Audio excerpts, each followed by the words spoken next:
तो शत्रु को उत्पन्न करने के लिए उसने ये किया।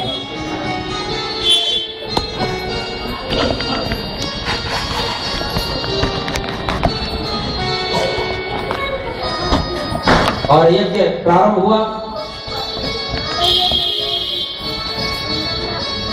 ध्यान दीजिए यहाँ पे यज्ञ कौन सा हो रहा है? ये किसी लोक कल्याण के लिए नहीं, इंद्र को मारने के लिए हो रहा है, किसी को नुकसान पहुंचाने के लिए हो रहा है, और किसी को नुकसान पहुंचाने के लिए किया गया यज्ञ सफल नहीं होता है। यहाँ ध्यान देने की बात है, यदि हम किसी का नुकसान करने के लिए करेंगे तो यज्ञ सफल नहीं होगा। जब दुष्टा ने इंद्र को मारने के लिए, इंद्र को मारने जैसा शत्रु इस यज्ञ से पैदा हो, इस भावना से दुष्टा ने यज्ञ प्रारंभ किया। और यज्ञ करते वक्त दुष्टा के मन में पुत्र के प्रति शोक था और इंद्र के प्रति क्रोध था। हमेशा इस बात का ध्यान देना चाहिए कि जिस मंत्र का उच्चारण करते हुए हम आहुति दें या जिस मंत्र का उच्चारण करके हम जप करें, मंत्र शुद्ध होना चाहिए।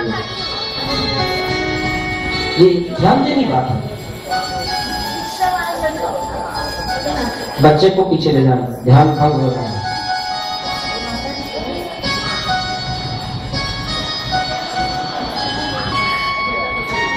तो दुष्टा के मन में पुत्र के प्रति मोह था और इंद्र के प्रति क्रोध था। हमेशा इस बात का ध्यान दें कि मंत्र का उच्चारण शुद्ध हो। यदि आपका मंत्र का उच्चारण शुद्ध नहीं होगा तो आपको उसका फल नहीं प्राप्त हो सकता है।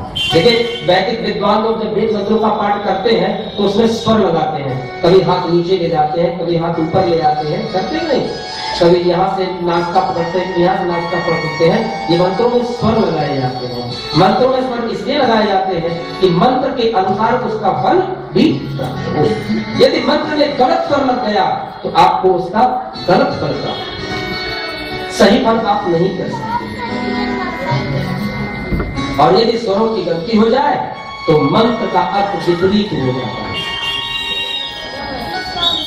अब दुष्टा तो कहना यह चाहती थी कि इंद्र को जो मारे ऐसा शत्रु इस अग्निकुंड से प्रकट हो। इंद्र को जो मारे, लेकिन स्वर गलत लग जाने से अर्थ यह हो गया जिसे इंद्र मारे ऐसा शत्रु पैदा हो, वृत्रासुर प्रकट हो गया। कहना चाहते थे कि इंद्र को जो मारे ऐसा शत्रु इस यज्ञ कुंड से प्रकट हो, लेकिन स्वर के गलत लग जाने से हो गया कि इंद्र जिसे मारे ऐसा शत्रु इस यज्ञ कुंड से प्रकट हो। तो वृत्रासुर प्रकट हो गया और वृत्रासुर इंद्र का युद्ध हुआ। विष्णु के पास सभी देवता गए तो विष्णु ने कहा कि दधीच की हड्डियों का वज्र बनाओ और वज्र बना करके वृत्रासुर पर प्रहार करो। वृत्रासुर को मारने के लिए जब इंद्र वज्र लेकर पहुंचे, वज्र लेकर इंद्र खड़े हैं वृत्रासुर को मारने के लिए, तो वृत्रासुर ने जब शस्त्र को वज्र को देखा तो अपने अस्त्र शस्त्र फेंक करके 4 श्लोकों में वृत्रासुर ने अस्त्र किए। अहम हरे त्वपादे के मूल दासानुदासो न भवाति। वृत्रासुर ने कहा, प्रभु मैं जानता हूं कि इस वज्र के पहाड़ से मेरा प्रारंभ होगा। अहम हरे तव पादय मूल। यदि इस संसार में मेरा जन्म हुआ है तो प्रभु इतनी कृपा करना। हे गोविंद, हे श्याम सुंदर, आप मुझे अपने दासों का दास बना देना। दासानुदासो भवदास्य पूज्य, मुझे अपने दासों का दास बनना चाहिए। न नाथ पृष्ठम न च पारमेष्टम न सर्वभौमं न रसाधिपत्यं न योग सिद्धि न पुनर्भवम् समंजसता।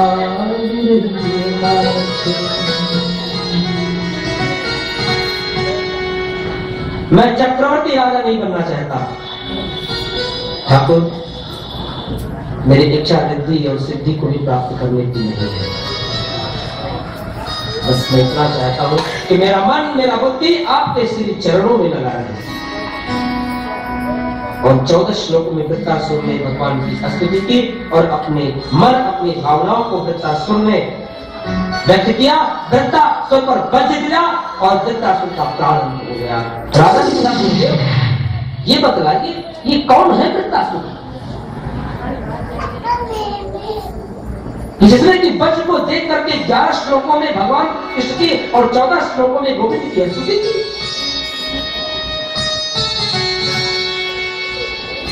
बड़े बड़े तपस्वी, बड़े बड़े योगी, बड़े बड़े महात्मा, बड़े बड़े मनुष्य, जिनके मुख से अंत में साधना करने के बाद, उपासना करने के बाद, तप करने के बाद भी अंत में जिनके मुख से भगवान का नाम नहीं निकलता, गोस्वामी तुलसीदास जी ने कहा है कि जन्म जन्म मुनि यतन कराही, जन्म जन्म मुनि यतन कराही, अंतराम कहीं आवत नहीं। जन्म जन्म मुनि यतन कराही, अंतराम कहीं आवत नहीं। लेकिन ये वृत्तासुर कौन है? इसने अंत में भगवान को कैसे याद किया? तो सुखदेव जी महाराज ने कहा कि परीक्षित, मथुरा के राजा थे चित्रकेतु, और चित्रकेतु महाराज जिनके नारद की कृपा से गंधर्व बने थे। गंधर्व ने चित्रकेतु महाराज एक बार हिमालय पर्वत पर घूम रहे थे, तो वहां पर आकाश में उन्होंने एक दृश्य देखा कि नीचे भगवान शंकर पार्वती को गोद में लेकर भागवत की कथा सुना रहे थे। तो वृत्तासुर ने देख कर ठड़ा के हंसा, वाह भाई भोले बाबा, शर्म नहीं आती? बीवी को गोद में लेकर के भागवत की कथा सुना रहे हो।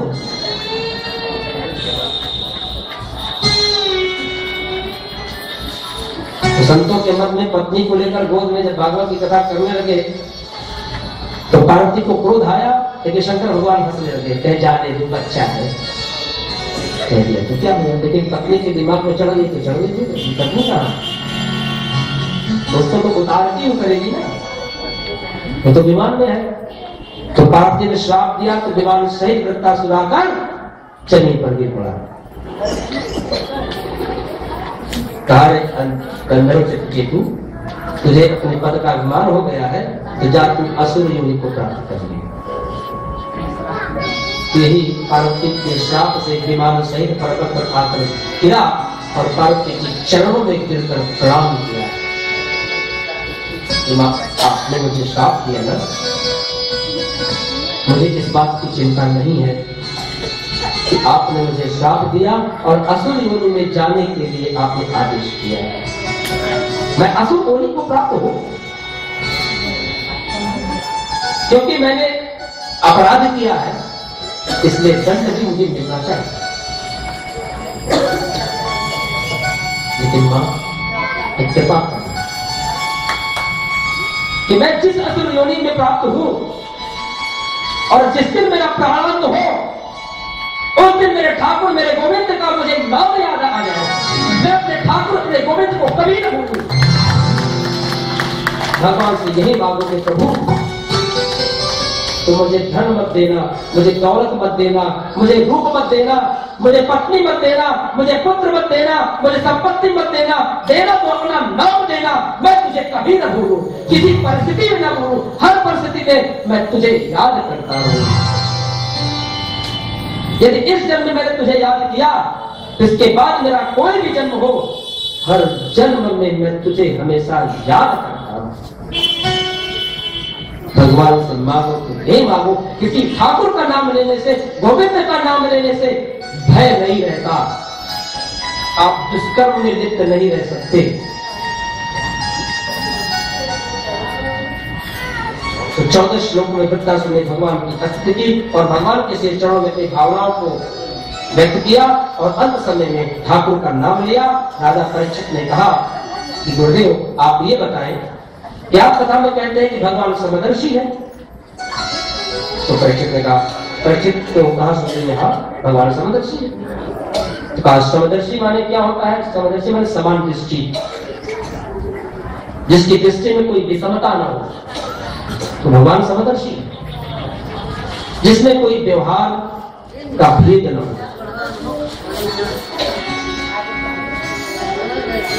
तो परीक्षित ने कहा कि गुरुदेव आप कहते हैं भगवान समदर्शी है, लेकिन भागवत की कथा में जब हम सुनते हैं तो हमें तो ऐसा नहीं लगता कि भगवान समदर्शी है, क्योंकि भगवान की दृष्टि में समता नहीं है। कैसे परीक्षित? सुखदेव जी ने कहा, तो सुखदेव जी से परीक्षित ने कहा, गुरुदेव भगवान दैत्यों को मारते हैं, देवताओं की रक्षा करते हैं, तो जब परमात्मा की दृष्टि में समदर्शिता है तो दैत्यों को मारते हैं और देवताओं की रक्षा करते हैं, तो ऐसी विषमता क्यों? तो परीक्षित ने कहा कि परीक्षित को कहा सुखदेव जी ने कि परीक्षित श्रोता आदि हो तो तेरे जैसा हो। तूने क्या प्रश्न किया कि श्रोता आदि हो तो तेरे जैसा हो, और मैं भी यहां कहता हूं कि श्रोता आदि हो तो आप जैसा हो, क्योंकि यहां पर न कोई श्रोता है और न सरोता है, यहां पर सभी विराजमान है भागवत के पक्के श्रोता। एक बार फिर से बोली राधे कृष्ण।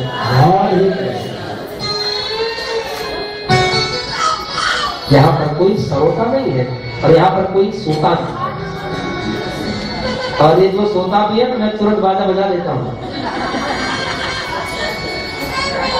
और फिर भी सो जाए तो ताली बजवा देता हूं, और उसके बाद सो जाए तो मैं खुद बजा देता हूं। इसलिए कही गई ये संगीतमयी भागवत कथा ये गुरागा जी को भगाने के लिए है। देखो अगर यहां पे कोई सोएगा तो कल्याण तो उसका भी हो जाएगा। अब जैसे कोई नाव चल रही हो है, नाव चल रही है और नाव में सभी बैठे हैं, तो कुछ लोग जग रहे हैं और कुछ लोग सो गए। आप रेलगाड़ी में सफर करो, बस में सफर करो, नाव में सफर करो, तो कभी कोई सोने में नींद आ जाती है ना, तो भैया पार तो वो भी लगेगा, अपने गंतव्य स्थान को तो वो भी पहुंचेगा, जागने वाला है तो भी पहुंचेगा और सोने वाला है तो वो भी पहुंचेगा। लेकिन अब नाव में आदमी सोते हुए जा रहा है, नाव चल रही है, तो जो जागने वाला व्यक्ति है उस नदी के किनारे बीच में चारों तरफ जो दृश्य है, परिदृश्य है, सुंदर रमणी के दृश्य है, उनका दर्शन भी कर रहा है ना। लेकिन सोने वाला व्यक्ति पार तो लग गया लेकिन उन दृश्यों का वो दर्शन नहीं कर सकता। और यहाँ पर तो फिर मेरे ठाकुर मेरे गुरुदेव की कृपा का ही दर्शन है, मेरे कन्हैया की कृपा का ही दर्शन है। तो सोने वाला व्यक्ति इस कृपा के दर्शन से दूर हो जाएगा। अभी आपको झांकी ही दिखाई जाएगी, तो जो सोने वाला है वो झांकी नहीं देख पाएगा, सुन पाएगा। तो पार तो भैया ये ऐसी नाव चल रही है ना, इसमें पार तो सभी को होना है, चाहे सोने वाला हो चाहे जागने वाला। तो सोकर सुने तो पार तो आप ही हो जाओगे जब आरती होगी तब। तो एक है सोता, एक है सोता और दूसरा है सरोता और तीसरा है श्रोता। तो बनना भागवत के पक्के श्रोता। हर प्रश्न का उत्तर इस भागवत में है। मुझे एक प्रश्न मिला है, इसका उत्तर मैं दूंगा, प्रसंग आएगा, चर्चा होगी, बात होगी उसकी। तो सुखदेव जी महाराज ने कहा, परीक्षित आपने जो प्रश्न किया है कि परमात्मा समदर्शी है, ये सच है। परमात्मा की दृष्टि में समता नहीं है, उनकी दृष्टि में तो समता है। ये समता तो हमारे और आपकी दृष्टि में है, ऊंच नीच का भेद हमारी दृष्टि में है। परमात्मा की दृष्टि में कोई भी समता नहीं, कोई भेदभाव नहीं है। प्रभु की अवतार लीलाओं से आप देखो, प्रभु जब अवतार लेते हैं, जब प्रभु देवताओं का कल्याण करते हैं तो देवता की रूप में होते हैं। जब मनुष्य सतगुण का आश्रय लेता है तो भगवान के गुरुदेव की रक्षा करते हैं। बाध्य और बाधकता दोनों चीजें यहाँ पे हैं। प्रभु बाध्य भी है और बाधकता बने भी पड़ेगी। और जब व्यक्ति तमोगुण का आश्रय लेता है तो भगवान दैत्यों की भी रक्षा करते हैं। यहाँ पर भी प्रभु बाधक और बाधक का बने कर, और जब दोनों को प्रभु प्राप्त कर लेता है तो प्रभु तीनों की रक्षा है। परमात्मा की दृष्टि में कोई विषमता नहीं है, परमात्मा की दृष्टि में विषमता है। हम हर अवतार लीलाओं में देखें तो कहीं बाधक है, कहीं बाधक का है। सुखदेव जी से राजा परीक्षित ने कहा कि गुरुदेव, मैंने सुना था कि हिरण्यकश्यप के घर भगवान अवतार लिए थे। हिरण्यकश्यप के घर भक्त प्रहलाद ने अवतार लिया था, क्यों? अरे भाई, किसी भक्त के घर किसी भक्त का जन्म हो तो बात समझ में आती है, लेकिन एक अभक्त के घर एक भक्त का जन्म हो जाए। तो सुखदेव जी ने कहा कि जिस समय भगवान ने 12 अवतार लिया था, हिरण्याक्ष का वध किया था, और हिरण्याक्ष का वध जब किया तो विष्णु का शत्रु हो गया हिरण्यकश्यप। इसके मन में प्रतिशोध था, बदले की भावना थी, और इसीलिए उस प्रतिशोध लेने के लिए विष्णु से हिमालय पर्वत पर चला गया तप करने के लिए, और इस कदर इतना तप किया कि उसका शरीर मिट्टी का ढेर बन गया। ब्रह्मा जी उसके पास आए और कहा, उत्तिष्ठो तो भवासी वरदाहं करोमि। उत्तिष्ठो, खड़े हो, मुझसे वर मांगो।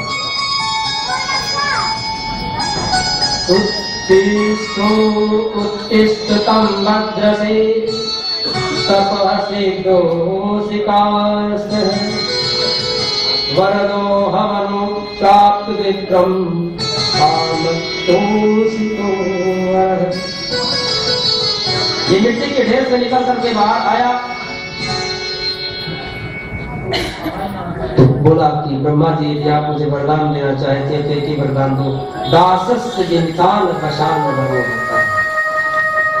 यदि आप वर देने में परम श्रेष्ठ है, आप मुझे एक ही वरदान दो कि आपकी सृष्टि से उत्पन्न होने वाले किसी भी जीव से मेरी मृत्यु न हो। न मैं घर में मरूं, न घर के बाहर मरूं, न आकाश में मरूं, न पाताल में मरूं, न पृथ्वी में मरूं, न अष्ट से, न स्वस्थ से, न किसी व्यक्ति से, न सृष्टि के किसी इंसान से, किसी पशु से, न किसी जानवर से। और तो और उसने वरदान मांगा कि मैं ना दिन में मरूं, न रात में मरूं, और मैं किसी मास में न मरूं। तो ब्रह्मा जी बोले कि मरेगा कैसे?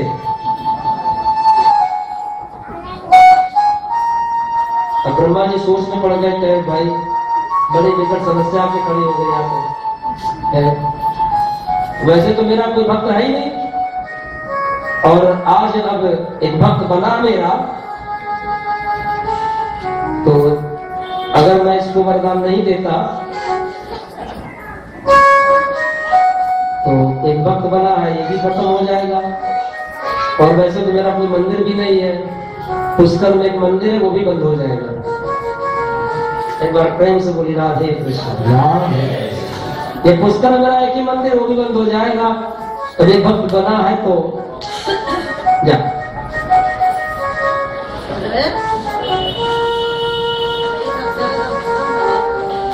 और मंदराचल पर्वत से वो उतर करके ये पाकिस्तान के आगे जो अफगानिस्तान है, ये हिरण्यकश्यप की राजधानी है।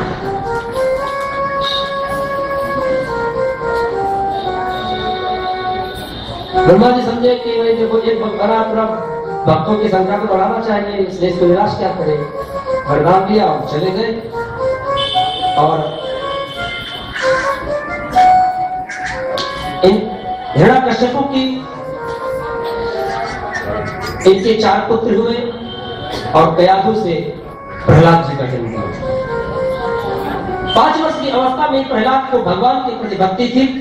एक दिन कयाधु के निवेदन पर श्री शुक्राचार्य के 2 पुत्र थे, एक संड और एक मर्कंड।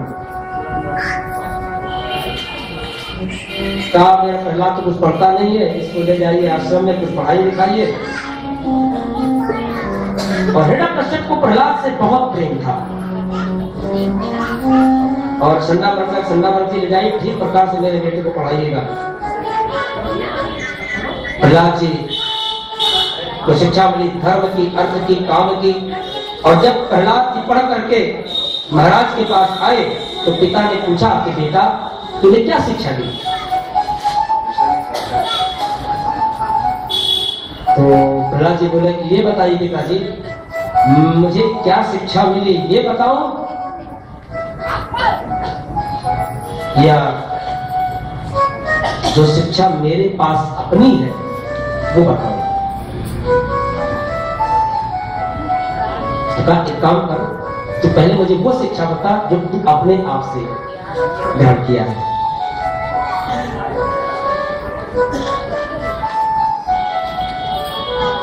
तत्र साधु मनीषी, ध्यान दीजिएगा कि प्रहलाद जी ने क्या कहा। तत्र साधु मनीषी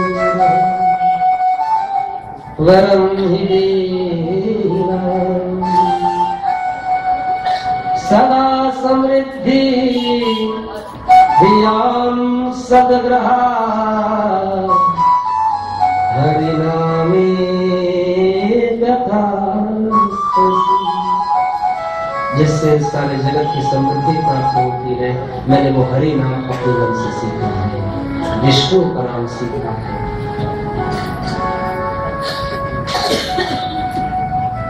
तो बड़ा कष्ट का बेटा हरि मेरा प्रेमी है। तो प्रहलाद ने कहा पिताजी भगवान का कोई नहीं है, संसार में जितना भी संबंध है, ये मेरा पुत्र है, मेरी पत्नी है, मेरी आत्मा, परमात्मा, आत्मा का शरीर से कोई संबंध नहीं, पुत्र से, पुत्री से, किसी से कोई संबंध नहीं है। मानव जीवन का जो परम लक्ष्य है वो परमात्मा है, इसलिए हमें विष्णु का भजन करना चाहिए। जब पुत्र के श्रवण इस बात को जब हिरण्यकश्यप ने सुना तो सुता पुत्र विरोध भूतवा, हिरण्यकश्यप को बड़ा क्रोध आया और संक्रामण को बुला कहा कि संक्रामण आप अपने मेरे पुत्र को कौन सी शिक्षा दे रहे? मुझको ये सोच के आश्चर्य होना है कि मेरे पुत्र को आप मेरे शत्रु का नाम सिखा रहे हैं, इसलिए इसे ले जाइए और फिर से इसको अच्छी शिक्षा दीजिए। अब प्रहलाद जी की पढ़ाई फिर शुरू हुई, तो प्रहलाद जी तो सब कुछ पढ़ चुके पहले से ही थे, और जब पढ़ के फिर लौटे तो हिरण्यकश्यप ने पूछा बेटा बता तूने क्या शिक्षा ली? तो प्रहलाद जी ने कहा श्रवणम कीर्तनम विष्णु स्मरणम पाद सेवनम अर्चनम बंदनम दास्यम सक्षम आत्मनिवेदनम। नवदा भक्ति का श्लोक का पाठ प्रहलाद जी ने किया। 2.5 अक्षर प्रेम का पढ़े जो पंडित, पोथी पढ़ पढ़ जग हुआ पंडित भया न कोई। 2.5 अक्षर प्रेम का पढ़े जो पंडित, 2.5 अक्षर प्रहलाद ने जो कहा पिताजी मैं पढ़ा लिखा नहीं, मैंने जीवन में उसको उतारा भी है, लेकिन जब अपने पुत्र से विष्णु का नाम सुन करके हिरण्यकश्यप को फिर क्रोध आया और फिर गुरुदेव संडामर को हिरण्यकश्यप ने बुलाया और कहा आप मेरे पुत्र को वैरी का नाम सिखा रहे हैं? बोले महाराज मैंने आपके पुत्र को ऐसी कोई शिक्षा नहीं दी है। जब प्रहलाद जी ने देखा कि मेरे गुरु का मेरे पिता अपमान कर रहे हैं तो प्रहलाद जी उसी समय उसी क्षण हिरण्यकश्यप को कहा पिताजी मतिरन कृष्णे परत सेवदूता मितोरिपत्ते ग्रहरीन गाता अदांत कोविद विपताम तमिश्रः पुनः पुनश्चारणाजनानाम्। पिताजी जो लोग परमात्मा का नाम लेते हैं, जो परमात्मा का नाम गाते हैं, जो परमात्मा का नाम किसी के सिखाने से नहीं आता, ये परमात्मा का नाम किसी के सिखाने से नहीं आता। लोगों को कितना भी सिखाओ, कितना भी बताओ, एक बार प्रेम से बोले राधे कृष्णा हरे कृष्णा। आप लोग जरा हृदय पे हाथ रख के बताओ क्या आप लोग राधे कृष्णा करते मेरे सिखाने से, मेरे बताने से? नहीं, ये उद्गार यहाँ से निकलता है और यहाँ से निकलकर वहां पहुंचता है और अपने आप लोगों के हृदय से निकलता है। राधे कृष्णा, राधे कृष्ण, राधे कृष्णा, राधे कृष्ण। परमात्मा का नाम किसी के सिखाने से नहीं आता। तो प्रहलाद जी ने कहा, एक बात कही कि सिखाने से किसी को परमात्मा का नाम नहीं आता। ठाकुर के नाम का आश्रय कौन ले सकता है? प्रहलाद जी ने अपनी बात कही। कौन ठाकुर का नाम ले सकता है? कौन परमात्मा का नाम ले सकता है? तो पिताजी, जिन पर भगवान की कृपा हो जाए, जिस पर मेरे ठाकुर की कृपा हो जाए, वही भगवान का नाम ले सकता है। मेरे गोविंद का नाम वही ले सकता है जिस पर ठाकुर की कृपा हो जाए। प्रहलाद जी को दंडित करने के लिए तरह तरह के दंड अपनाए गए। प्रहलाद जी को पर्वत से फेंका गया, लेकिन प्रहलाद जी फिर भी नहीं मरे। जहर पिलाया गया, सर्पों के झुंड में डाला गया, लेकिन प्रहलाद की जब किसी भी तरह से मृत्यु नहीं हो रही है तो प्रहलाद जी को हिरण्यकशिपु ने गुरुकुल में ले जाकर एक कोठरी में बंद करा दिया। और जब एक दिन संडामर्क जी गुरुकुल में नहीं थे, बच्चे आपस में खेल रहे थे, तो देखिए जब टीचर स्कूल में ना हो तो बच्चे क्या करते हैं? अपनी मनमानी करते हैं। आज गुरु जी है नहीं, आज माँ साहब है नहीं, चलो आज जो है। तो उस दिन जो संडामर्क जी गुरुकुल में नहीं थे, कहीं चले गए थे, तो बच्चों ने कहा कि आओ हम लोग भक्त प्रहलाद से खेलते हैं। जब भक्त प्रहलाद को कमरे बंद कर दिया कोठरी में, तो दैत्यवाल जो है प्रहलाद जी को कोठरी से निकाल कर बाहर लाए और कहे, आओ प्रहलाद जी हम आपके साथ खेलते हैं। तो प्रहलाद जी ने कहा, भाई देखो ऐसा है कि हम आप लोग का खेल नहीं खेल देख सकते, अगर आपको खेलना हो तो आप हमारा खेल खेलो। तो प्रहलाद जी से जैसे बालक, भैया आपका क्या खेल है? का हमारा अगर खेल देखना हो तो अपने यहाँ से काला मजीरा हड़ताल लेकर आओ तो दिखाते हैं अपना खेल। तो आपने ये खेल कहाँ से सीखा? कहा मैंने ये खेल अपने गुरुदेव से सीखा। कहा कि संडामर्क गुरुदेव ने तो हम लोग को तो ऐसा कोई खेल नहीं सिखाया। कहा मेरे गुरुदेव संडामर्क नहीं, मेरे गुरुदेव तो है नारद। तो प्रहलाद ने बताया कि जिस समय देवता, जिस समय मेरे पिता तप करने के लिए गए थे, तो इंद्र मेरी माँ को बंदी बनाकर ले जा रहा था। नारद जी ने चुराया और मैं माता के घर में था, और जब मैं माता के घर में था तो नारद जी ने मेरी माता को ओम नमो भगवते वासुदेवाय और हरि नाम संकीर्तन सिखाया। वही खेल मैं खेलना चाहता हूँ। तो जाओ लेकर आओ तत्काल। आज राधे जी आएंगे, राधे जी का जन्म होगा, तो आप लोग बड़े श्रद्धा सच्ची भाव से कहो राधे राधे राधे राधे राधे राधे रखो चले आएंगे बिहारी, राधे राधे रखो चले आएंगे बिहारी, राधे राधे रखो चले आएंगे बिहारी, राधे राधे रखो चले आएंगे बिहारी, आएंगे बिहारी चले आएंगे बिहारी, आएंगे बिहारी चले आएंगे बिहारी, राधे राधे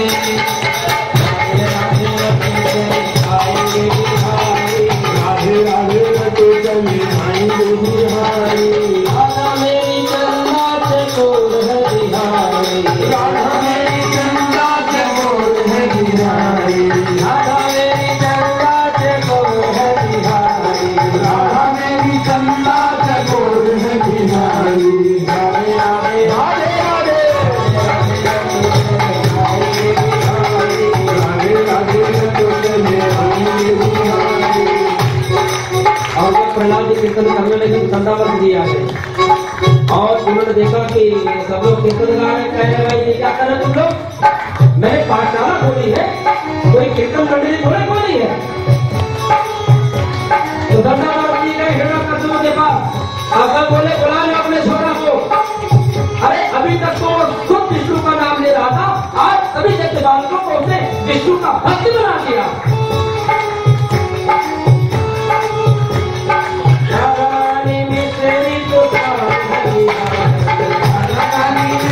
राधा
प्रहलाद बोले भैया चलो आपको आपके पिता क्यों लाए हैं?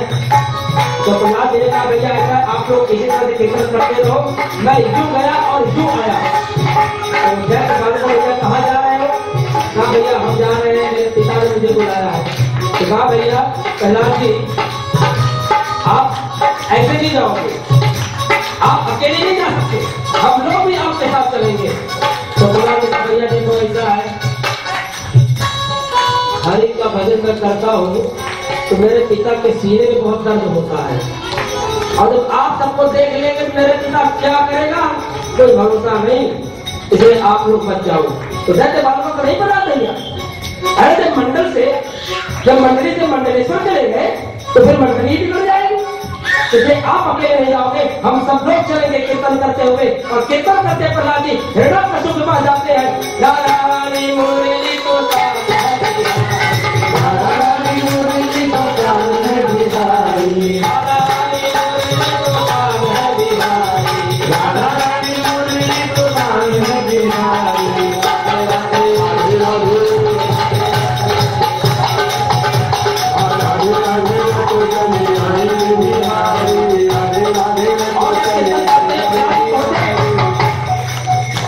हिरण्यकश्यप को छत पर खड़ा हुआ प्रहलाद को आता हुआ देखा। हिरण्यकश्यप को आज प्रहलाद के साथ सुंदर दिखाई दे रहा था, तो दैत्य लोगों के बीच में जैसे आकाश में चंद्रमा एक प्रहलाद के चेहरे से टपक रही थी, और चेहरे को देखकर और आज जिंदगी में पहली बार उसने प्रहलाद के मुख से भगवान के हरिनाम संकीर्तन को सुना। तो प्रहलाद के नाम को सुनकर, प्रहलाद के मुख से संकीर्तन नाम सुनकर हिरण्यकश्यप को तो एक बार ताली बन गई। बोला राधे राधे रतो चले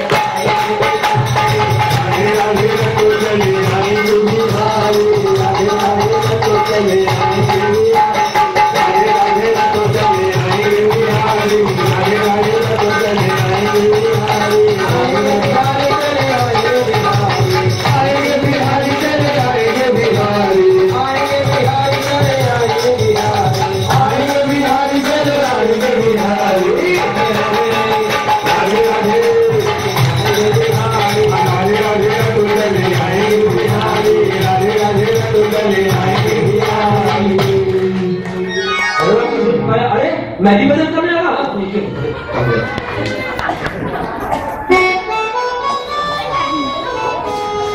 नीचे उतरा तो प्रहलाद से हिरण्यकश्यप ने कहा कि तू विष्णु का भजन करना छोड़ दे,